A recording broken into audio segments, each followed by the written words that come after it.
Welcome to the latest episode of Convos with Campos. I'm Lisa Campos, Vice President for Intercollegiate Athletics at UTSA. Today's episode is a little different than what you've come to expect. Along with our terrific partners at ESPN, we are recognizing V Week for Cancer Research. Like many of you, cancer has directly touched my life. My father, Joe, passed away this spring following a 2-year battle with pancreatic cancer. He was such an incredible influence in my life. I'll take today's episode to talk about my father, his battle with cancer, and the importance of cancer research. To those of you who had the chance to meet him while he was in San Antonio, thank you for welcoming him with open arms. This is his story.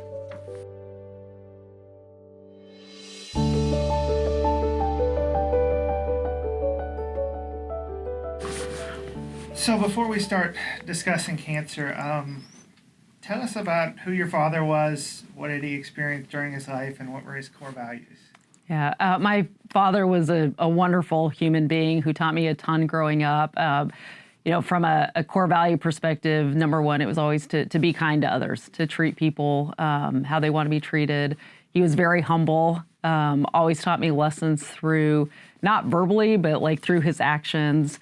And hard work. That hard work goes a long way. So again, just watching him, how he led his life every day, he just taught us. But again, the biggest thing was be humble and be kind.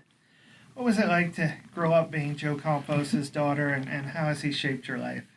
He was just, again, a very kind person. And to watch him, the way he interacted with folks, how he poured into folks. He would be the first to take his shirt off his back for you. He just was a good person. And we saw that during his funeral and heard the stories of things that he did we weren't even aware of and how he helped people every day. And then, the fun part of his musician side and not, I'm not a musician, so just watching his hobby and how he cared so much about that. And then when he became a grandparent, that was, another fun part of his life and how he just taught his grandkids and how he kept passing those lessons on. What did he do as part of his military service, and how proud was he of that? He's a Vietnam veteran. He served in the Tet Offensive. Him and my uncle were both serving at the same time, so very difficult for my grandma and family back home. But I will tell you that he actually didn't talk about his Vietnam service growing up. He didn't want to talk about it. He didn't want us to ask questions about it. And he had, he experienced not coming back to a really welcoming country, being a Vietnam veteran. And it actually wasn't until he moved here to San Antonio. And one of our photographers actually bought him a Vietnam veteran hat. And he said, I don't know if I can wear that. I said, Dad, you're in San Antonio, you can wear it. And he started wearing it, and his sense of pride was just through the roof, and he didn't take that hat off. How many people came to him and said, thank you for your service. He had never experienced that. So I'm so appreciative of San Antonio, of Military City, and how he was able to be really proud, and what then opened up conversations about his time in Vietnam. And it was the first time ever that he started telling me stories about that experience. And he, I don't know if I have this right, but your dad worked for the VA, right? What was that like for him as a career? Yeah, watching my dad, again, when you talk about watching him grow up, he was a loyal individual. He worked in the railroads for a couple of years and then decided to change his career path and started working for the VA administration. We had a small VA hospital 10 minutes from where I grew up, and he took so much pride in helping those veterans. And I actually worked with him for a summer, so that was really fun to work at the VA with him and see how he impacted those veterans. And that was part of our life. It was a veterans hospital, also a nursing home, and how we interacted with those veterans and how he wanted to make sure we knew how to give respect to the veterans. But it was something he worked there for over 35 years before he retired, and something that he was really proud to, again, give back to the servicemen and women. Then your parents at one point opened a cafe. What was that like? Yeah, never would I have imagined that they would be business owners. They had no experience in owning or running a business. But that was my parents, that, anything is possible. And if you want to do something, at least try it. And we grew up in a really small town and not a lot of eateries, so they opened up Mexican food restaurant. They were thriving. It became a local favorite. Everyone came there for breakfast. My mom makes the best cinnamon rolls, but they, my dad would pour the coffee. My mom would be back in the kitchen. But that was them. They were people. They wanted to be with the community. They wanted to serve. They did a ton of volunteer work, gave a lot of organizations, donated a lot of food to these organizations. And so it was just their way to give back and to try something that they wanted to do. Can you speak to the importance that your father placed on higher education, and how much did that influence your decision to work in higher education? Yeah, my dad and both my parents, they both talked about higher education, and they both wanted a better life for my sister and I, and they knew that the key to changing the trajectory of your life was through higher education. And I actually didn't find out until after he passed that my dad actually earned a certificate at Otero Junior College. I came through those documents after he passed, and he didn't really talk about that, surprisingly, but growing up, he just always talked about the importance of getting good grades, the importance of setting yourself up to be accepted into college. Just really supported that whole journey of being in undergrad and going to Colorado State University and then getting my master's. And then I always joke that the doctorate was really for him. He kept telling me, you should think about this doctorate degree. He didn't even know what a doctorate degree was or what that meant. But he's like, it's more school. I think you should do it. So I always joke that I'm going to change my name on that doctorate degree to his name. What type of cancer did your father have? And, how did he learn of the diagnosis, and how did he receive that news? So my dad started getting sick in early December, and he came out to visit during that time, and my mom had let me know he was sick. So I immediately took him to a local clinic, and he was very stubborn. He wanted to wait until he got back to Colorado to get further testing. And by early 2023, he just started getting very, very sick. And finally, they realized that, this was probably cancer, but they couldn't officially diagnose it. And I'm so thankful to the late Dr. Henrich, to Dr. Amy, and to people who talked me into bringing him to San Antonio. And, I grew up in a rural town. It's rural healthcare, and it really showed the importance of good healthcare and access to good healthcare. And so I brought him out here in May of 2023, and he was officially diagnosed in May of 23, and officially diagnosed with pancreatic cancer. We knew that was one of the worst cancers to have.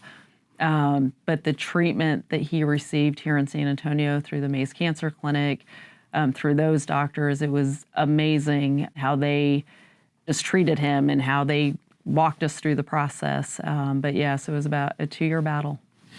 What did you learn about the importance of caregivers, healthcare professionals during your father's battle? Oh gosh, the importance of being in a community that's so supportive, being a caregiver, it's, learning what this all meant and helping my dad emotionally and physically and being an advocate for him, and to go through the daily challenges of going through treatment and being really sick. And pancreatic cancer is one of those that you get really, really sick. San Antonio, the people I have surrounded myself with here in San Antonio, they all stepped up. And a lot of those are our donors and our supporters. Again, Dr. Henrich and Dr. Amy and the Mays Cancer Clinic, they all were just so good to me and my family. Being a caregiver, watching my mom, she took the bulk of that responsibility. And caregivers also need care, right? And to make sure she was supported. And again, so thankful for San Antonio and how everyone came together to support him. What was your dad's approach and spirit during that time? It was amazing, 2 years having him in San Antonio. Talk a little bit about my upbringing. He was actually a really quiet person, although he liked to give back and to support and to help people. He was a quiet person.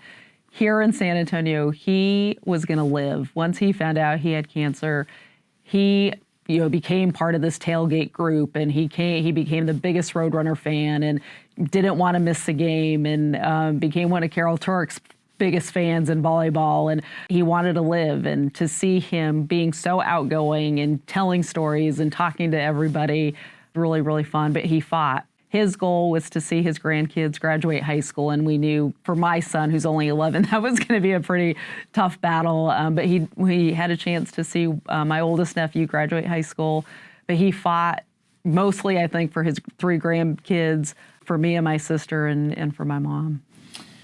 What did you learn about the importance of cancer research during this battle? Cancer research is so critical. I mean, we were so fortunate to be here in San Antonio to have the Mace Cancer Center.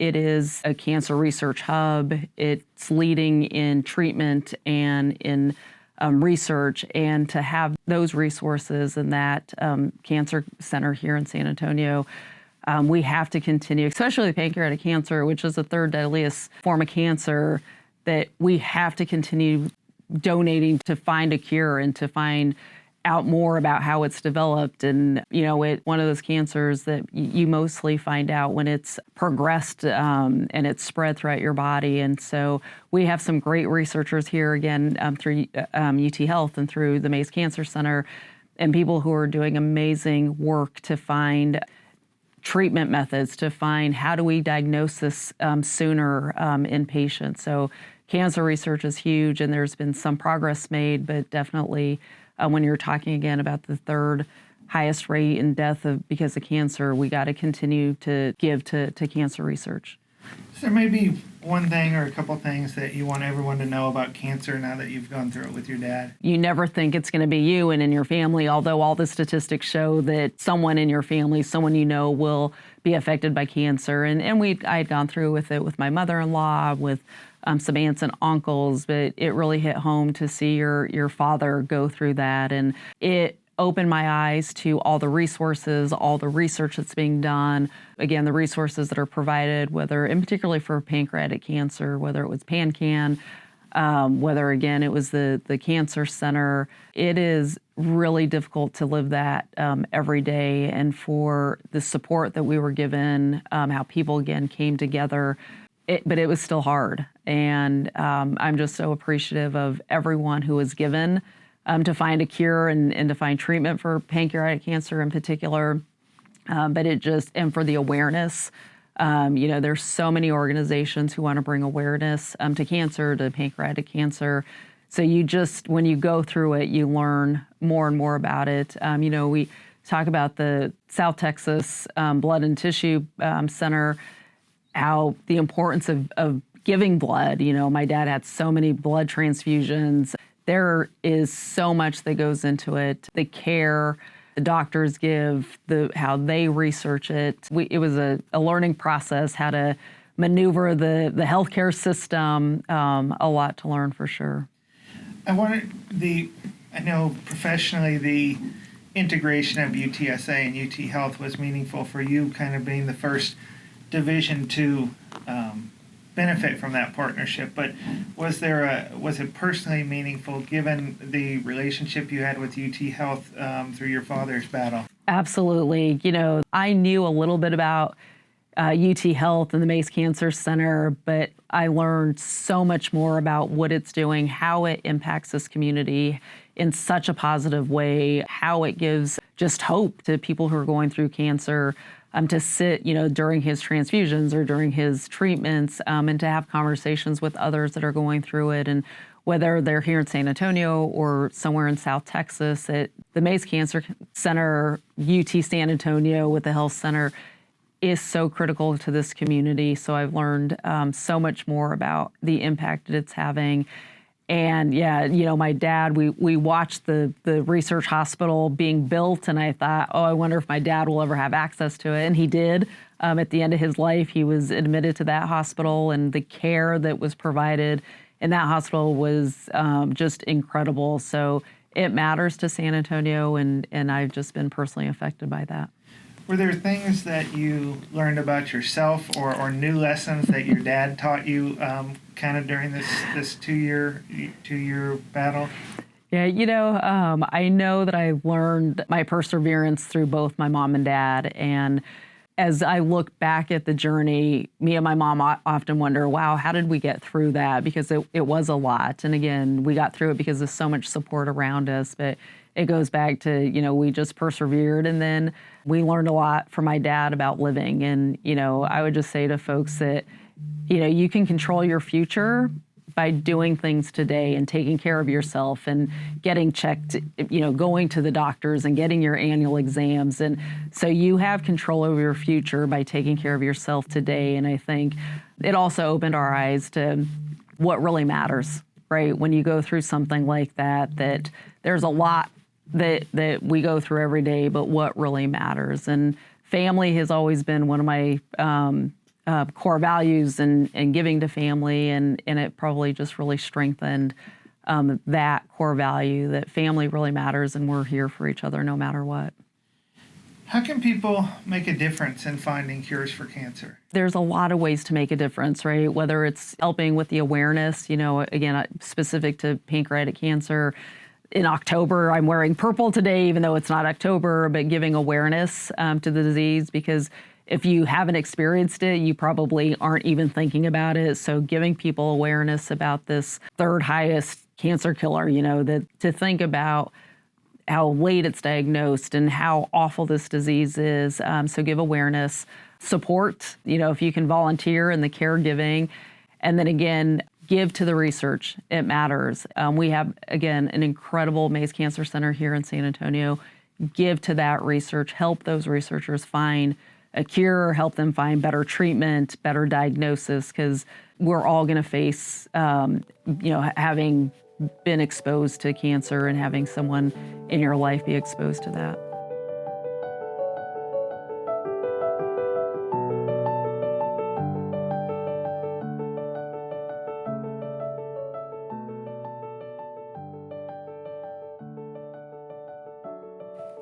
Thank you for joining me on today's episode of Convos with Campos.